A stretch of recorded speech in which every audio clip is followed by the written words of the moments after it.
नमस्कार। श्रीमद् भागवत गीता और जिंदगी प्रस्तुति 45 अध्याय सेकंड कर्तव्य या साम्राज्य। श्लोक 32। भावार्थ। हे पार्थ, अपने आप प्राप्त हुए और खुले हुए स्वर्ग के द्वार की तरह इस प्रकार के युद्ध को भाग्यवान क्षत्रिय गण ही पाते हैं।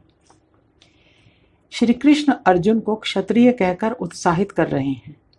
यहाँ एक बात ध्यान देने योग्य है कि क्षत्रिय कोई जाति या जनजाति नहीं है। यह एक प्रकार की शिक्षा है जिसे प्राप्त कर व्यक्ति उपाधि स्वरूप क्षत्रिय कहलाता है, जैसे ब्रह्म को जानने वाला ब्राह्मण आदि।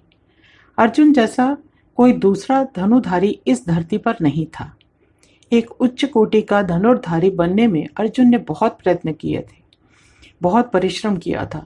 ये बातें अनादिकाल से चली आ रही थीं, पर कालांतर में चलकर इनका रूप बदल गया और वर्ण व्यवस्था को अधिक महत्व दिया जाने लगा। प्रत्येक क्षत्रिय का यह धर्म है कि वो धर्म, देश और समाज की प्रत्येक संकट में रक्षा करे। यदि कुछ विशेष परिस्थितियों में युद्ध ही एकमात्र रक्षा का उपाय है, तो एक क्षत्रिय होने के नाते वह उसकी उपेक्षा नहीं कर सकता है।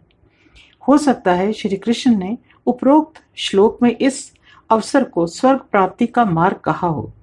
जब कोई क्षत्रिय युद्ध भूमि में अपने कर्तव्य का पालन करते हुए शस्त्र उठाता है, तो उसे बिना कोई प्रार्थना किए ही स्वर्ग की प्राप्ति हो जाती है।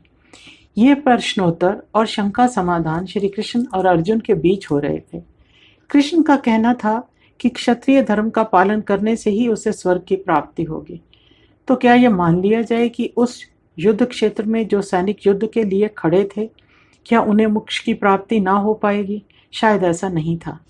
पक्ष और विपक्ष में खड़े सभी राज परिवारों के सदस्य एवं सैनिक एक निश्चित लक्ष्य की प्राप्ति के लिए युद्ध करने को उद्यत खड़े थे। उनके मन में ना कोई शंका थी, ना मोह था और ना ही कोई अनुराग था। वहां एकमात्र अर्जुन ही शंकित और शिथिल हो उठा था। यदि हम कौरवों और पांडवों के पारिवारिक संबंधों पर दृष्टि डालें और गहराई से उनका अध्ययन करें, तो पता चलता है कि परिवार के गुरुजन और वयोवृद्ध सदस्य आदि भी इस परिस्थिति में मोहवश या फिर कर्तव्य और वचनबद्ध होने के कारण युद्ध करने को युद्ध क्षेत्र में उपस्थित थे, क्योंकि ऐसी अवस्था में ना तो कोई शंका का स्थान रहता है और ना ही स्वेच्छा का। यहाँ वचन, सिंहासन और उद्देश्य ही मुख्य होते हैं। एक क्षत्रिय के लिए इसी राह पर चलना धर्म कहलाता है।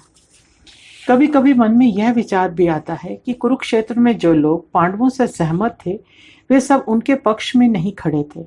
मात्र वही लोग जो दूसरे राज्यों से थे और जो अपनी इच्छा से अपना पक्ष निर्धारित कर सकते थे, वे ही पांडवों के साथ थे। वहीं दूसरी ओर परिवार के वे सदस्य जो सिंहासन की रक्षा के लिए कटिबद्ध थे, वे ना चाहते हुए भी विपक्ष में अर्थात कौरवों के साथ खड़े थे। इतना ही नहीं, वे पूरी श्रद्धा एवं कर्तव्य को ध्यान में रखकर अपना कर्तव्य निभाने को भी तत्पर थे। वे सब भी स्वर्ग के अधिकारी थे, क्योंकि वे अपना कर्तव्य निभा रहे थे। ऐसे में अब यदि अर्जुन श्री कृष्ण की बात नहीं मानता है, तो हो सकता था कि मानव जाति का एवं धर्म का भारत भूखंड पर समूल नाश हो जाता। यदि बाद में कुछ बच भी जाता, तो वह अधर्म की भेंट चढ़ जाता, इंसान अत्याचारों का शिकार हो जाता। श्री कृष्ण ने यह बात अर्जुन को बहुत जोर देकर इसलिए कही कि युद्ध का आह्वान पांडवों ने नहीं किया था। वे तो 5 झोपड़ियां लेकर ही जीवन व्यतीत करने को राजी थे।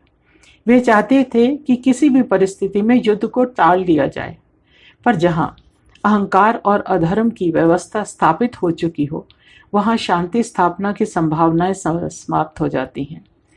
अधर्म के नाश हेतु ही अर्जुन को युद्ध करना था, तो फिर शंकाएं क्यों? धर्म हेतु किए गए कार्य से तो स्वर्ग की प्राप्ति ही होती है। समाज को दृष्टि में रखकर समय समय पर कानून और नियम बनते रहे हैं और बदलते भी रहे हैं। इस विचार संहिता को लागू करने में शासकों एवं राजपुरोहितों का पूरा योगदान भी रहता था, और इन्हीं नियमों का पालन करना धर्म कहलाता था। इससे जहां एक और समाज के नागरिकों आदि के व्यवहार में शांतिपूर्ण व्यवस्था बनी रहती थी, तो दूसरी ओर शासक गण अर्थव्यवस्था की बागडोर को सुचारू रूप से संचालित कर देश को प्रगति की राह पर ले जाते थे। महाभारत युद्ध का कारण ही समाज व देश में फैल रहे अधर्म व आतंक को रोकना था। अर्जुन के मन में उठ रही शंकाएं उसे व उसके मनोबल को निर्बल बना रही थीं। इससे देश व देशवासियों का अहित निश्चित था। पांडवों का लक्ष्य मात्र राज प्राप्त करना तो नहीं था। श्री कृष्ण ने अर्जुन से कहा, अप्रिय ही सही, विवादपूर्ण ही सही, अपने परिजनों को युद्ध में ललकारना भी अनुचित ही सही, पर कर्तव्य मार्ग पर चलना तो सौभाग्यपूर्ण होता है। युद्ध करना अनिवार्य हो गया था। यदि इस बात को मान भी लिया जाए तब भी उस युग की नियम संहिता और वचनबद्धता पर कई प्रश्न उठते हैं।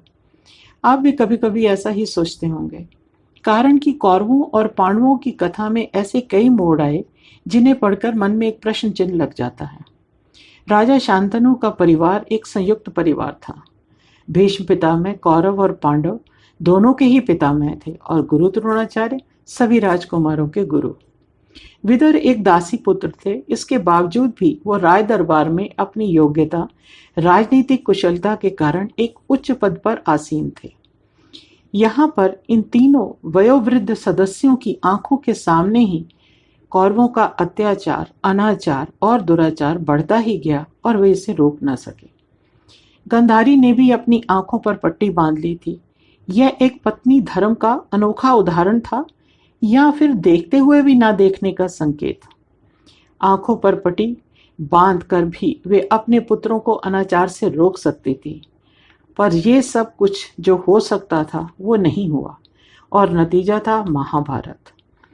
सब कुछ गंवाकर भी गंधारी को अपने पुत्रों का दोष नहीं दिखा और वे क्रोध में यदुवंश के नाश का श्राप दे बैठी। यहाँ एक बात समझ में आती है कि मनुष्य को हर हाल में शांत चित्त रहकर विचार करना चाहिए। यदि हम देख रहे हैं कि कुछ अनुचित हो रहा है तो हमें उसे रोकने का प्रयत्न करना चाहिए, सामने आकर या परोक्ष रूप में।